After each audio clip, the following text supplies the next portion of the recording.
can't appraise it. I can't say it in one paragraph. I couldn't put being a gold student into a paragraph. I could go on for hours about it, but... Remember your first experience in gold? What it was like back in grade 8? My first day of the year. Or, you know, the year. What it was like to actually be in gold. What your expectations were? And was it good for you way back then? In grade 8? It wasn't as good for me as it has been in the last 2 or 3 years. But it was, you know, it was good because I certainly wasn't ready for grade 8 English, that's for sure. Didn't know like about grammar or anything else. So that was good to have a an extra English block. It was also good because I had 2 blocks in gold. I could like switch up my homework block and my English block if I had English right before like 2 like science and socials or something, so I could always study and like switch them up, and that was really handy. But I don't know, I liked the discussions a lot in grade 8 actually. That was probably my favorite part of the gold program in grade 8 was the discussions. And when we talked to the people about golds, the descriptions they had of the students in gold matched him very well. And for the first time I thought, well, now these people understand kids like him, and they'll be able to deal with his problems. So that was a relief. The difficulty previously had always been that he didn't fit into any categories.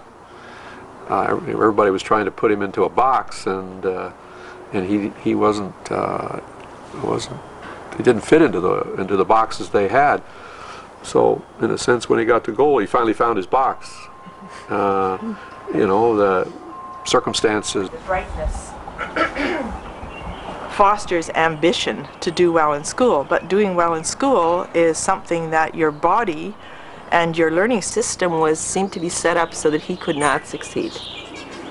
That just blew me away there. I remember one of the teachers, I think this year, said that Drew was the brightest person in the class, had the best questions, he had the best answers. He was, and yet get validated in grades, and yet he works hard, he thinks well, he knows he's bright, he knows he can, you know, all avenues seem to have him have an A, you know, but yet he gets a C+. So I don't know.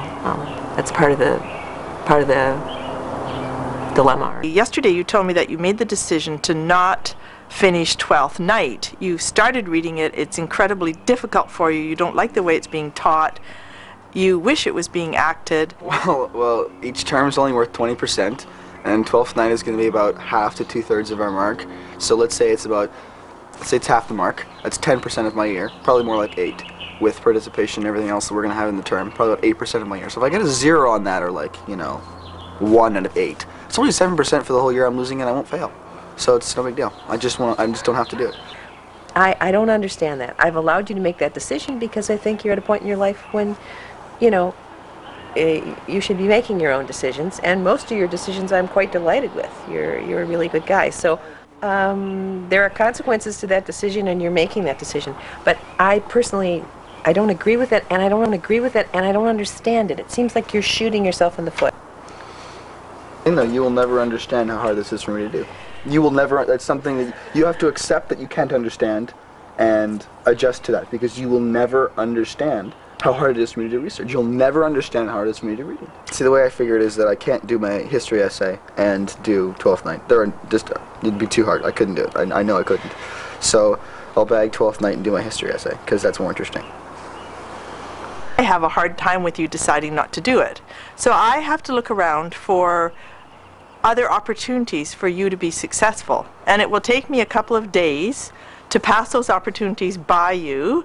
And if you reject them, I'll accept that. But I am still going to think to myself, is there a 12th Night movie to watch which would make the reading much easier? And my comment about not finishing the project is that I know what it is, that you are an intense person who really loves knowledge. And part of the problem is you'll get the notes, you'll do the reading, you'll do the work, you'll talk, and you'll learn a lot, but it's that written product that needs to be in prose that I think is one of the problems. Can I ask another question? Okay, a little while ago, you said that one of the things you thought that was really important was the connection between myself and the students. And maybe you'd like to talk about that.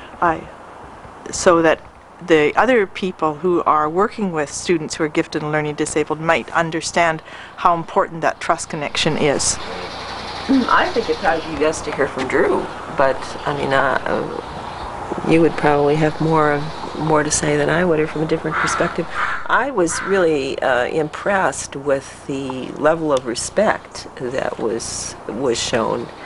You know, I can't remember a time when you sort of talked, you know, we talked about Drew without him being there, without him knowing that.